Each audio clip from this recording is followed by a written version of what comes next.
Polling ശതമാനം വർദ്ധിക്കുന്നത് കൊണ്ട് ഏതെങ്കിലും ഒരു മുന്നണിക്ക് അനുകൂലമാണ് പ്രതികൂലമാണ് എന്ന് പറയുന്നൊരു കാലഘട്ടം കേരളത്തെ സംബന്ധിച്ചിടത്തോളം അത് കാലഹരണപ്പെട്ട ഒരു ആർഗ്യുമെൻ്റാണ്.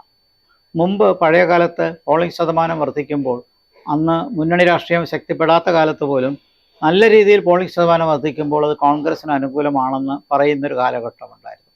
പിന്നീട് മുന്നണി രാഷ്ട്രീയം വന്നപ്പോഴും ഇത്തരം ആർഗ്യുമെൻസും ആശയങ്ങളുമൊക്കെ പറഞ്ഞിരുന്നു. പക്ഷേ ഇപ്പോഴത്തെ കേരളത്തിലെ സ്ഥിതി എന്താണെന്ന് നോക്കിയാൽ പ്രബലമായ ചരിത്ര പ്രാധാന്യമുള്ള ഇടതുപക്ഷവും വലതുപക്ഷവും UDFും LDFും UDFും, മൂന്നാമതായി BJPയുടെ NDAയും, ഈ മൂന്ന് മുന്നണികളും ശക്തമായി വളരുന്ന ഒരു രാഷ്ട്രീയമാണ്.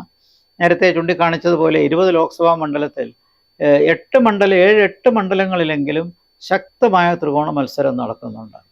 അതിൽ നമ്മൾ തിരുവനന്തപുരം പരിഗണിക്കണം, ആറ്റിങ്ങൽ പരിഗണിക്കണം, ആലപ്പുഴയുണ്ട്, തൃശ്ശൂറുണ്ട്, പത്തനംതിട്ടയുണ്ട്, പാലക്കാടുണ്ട്, കാസർഗോഡുണ്ട്. അപ്പോൾ ഇങ്ങനെ നോക്കിക്കഴിഞ്ഞാൽ ഈ കുറഞ്ഞതൊരു 7 മണ്ഡലങ്ങളിൽ എസ്റ്റാബ്ലിഷ് ചെയ്യുന്ന രീതിയിലൊരു ത്രികോണ മത്സരമുണ്ട്. പിന്നെ നമ്മൾ ചൂണ്ടിക്കാണിച്ച പോലെ അതിൽ തന്നെ ഏറ്റവും ശക്തമായ ത്രികോണ മത്സരം നടക്കുന്നത് തൃശ്ശൂറാണ്. ആറ്റിങ്ങലിലും തിരുവനന്തപുരത്തും ഒക്കെ ഉണ്ട്.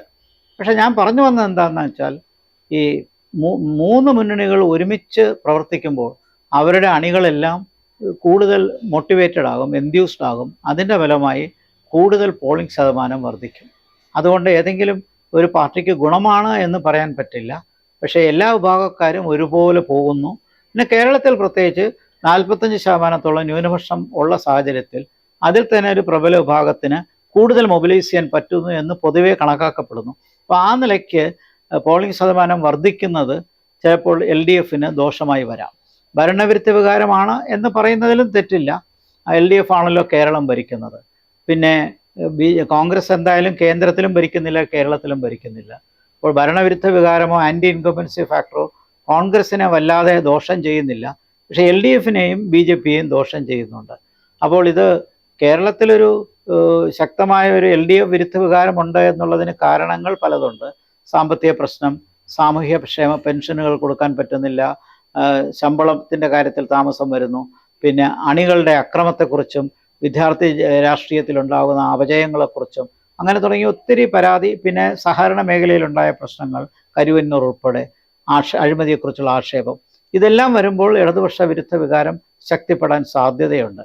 അതുകൊണ്ടാണ് പൊതുവിൽ ഒരു UDF തരംഗമുണ്ടെന്ന് നമ്മൾ വിശ്വസിക്കുന്നത്. തീർച്ചയായിട്ടും ഭരിക്കുന്ന ഗവൺമെൻറ്റിനെ കുറിച്ചുള്ളൊരു വിലയിരുത്തൽ കൂടി ആകുമെന്ന് നമുക്കിതിനെ ന്യായീകരിക്കാം. പക്ഷേ ഇതുവരെ ഇടതുപക്ഷ നേതാക്കൾ ആരും ഞങ്ങളുടെ ഗവൺമെൻറ്റിനെ കുറിച്ചുള്ള വിലയിരുത്തലായിരിക്കും എന്ന് പറഞ്ഞ് വാദിച്ചിട്ടില്ല. അത് വാദിക്കാത്തത് ഒരർത്ഥത്തിൽ നന്നായി. കാരണം തിരിച്ചടി ഉണ്ടായാൽ ഭരണവിരുദ്ധ വികാരമുണ്ടെന്ന് സമ്മതിക്കേണ്ടി വരും. അപ്പോൾ എന്തായാലും ഈ തിരഞ്ഞെടുപ്പിൽ കേരളത്തിലുള്ള ഗവൺമെൻറ്റിൻ്റെ പ്രവർത്തനം കൂടി വിലയിരുത്തപ്പെടും. 100% അതാണെന്ന് ഞാൻ പറയില്ല. കാരണം നാഷണൽ ഇലക്ഷൻ ആയതുകൊണ്ട് കേന്ദ്ര ഗവൺമെൻറ്റിനെ കുറിച്ചുള്ളൊരു വിലയിരുത്തൽ കൂടി ഇതിനകത്ത് വരും. ഇത് രണ്ടും കൂടി ഒരുമിച്ച് വരുന്നൊരു സാഹചര്യമാണുള്ളത്. അത് 2 ഫാക്ടേഴ്സുമുണ്ട്. പക്ഷേ കേരള രാഷ്ട്രീയം ഇതിൽ കാര്യമായി ചർച്ച ചെയ്യപ്പെടുന്നു എന്നുള്ളത് നമുക്ക് ഒഴിച്ച് നിർത്താൻ പറ്റില്ല എന്നുള്ളതാണ്. ഇടതുപക്ഷത്തെ സംബന്ധിച്ചിടത്തോളം പരമാവധി സീറ്റുകൾ കിട്ടുക എന്നുള്ളൊരു വലിയൊരു വെല്ലുവിളിയാണ്. CPIക്ക് അതിൻ്റെ ദേശീയ പാർട്ടി സ്ഥാനം നഷ്ടപ്പെട്ടിരിക്കുകയാണ്.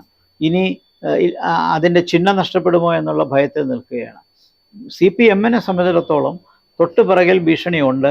കേരളത്തിൽ നിന്ന് കഴിഞ്ഞ തവണ 1 സീറ്റ് മാത്രമേ കിട്ടിയുള്ളൂ. ഇത്തവണ കൂടുതൽ സീറ്റ് കിട്ടണം. അതല്ലെങ്കിൽ പിന്നെ പ്രതീക്ഷ തമിഴ്നാട്ടിലാണ്. ആകെ 39 സീറ്റിലോ മറ്റോ ഇടതുപക്ഷ സ്ഥാനാർത്ഥികൾ മത്സരിക്കുന്നുള്ളൂ.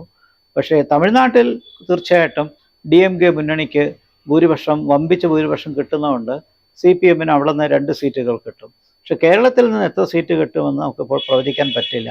വലിയ തിരിച്ചടി ഉണ്ടാകുന്ന ഒരു തിരഞ്ഞെടുപ്പാണെങ്കിൽ കേരളത്തിൽ നിന്ന് വലിയ മെച്ചമൊന്നും കിട്ടത്തില്ല. പരമാവധി 1-2 സീറ്റുകളായിരിക്കും കേരളത്തിൽ നിന്ന് കിട്ടാൻ സാധ്യതയുള്ളത്. അങ്ങനെ വരുമ്പോൾ ദേശീയ പാർട്ടി സ്ഥാനം പോകുമോ എന്നുള്ള ചോദ്യം അത് മറ്റ് സംസ്ഥാനങ്ങളിലെ പെർഫോമൻസിനനുസരിച്ചിരിക്കും. അപ്പോൾ തമിഴ്നാട്ടിൽ എന്തായാലും നന്നായിട്ട് പെർഫോം ചെയ്യും. ബാക്കിയുള്ളിടത്തൊക്കെ എങ്ങനെയാണെന്ന് ഇപ്പോൾ നമുക്കറിയാൻ പറ്റുന്നില്ല. ഇപ്പോൾ കേരളത്തിലെ സ്ഥിതി കുറച്ച് നെഗറ്റീവാണ്.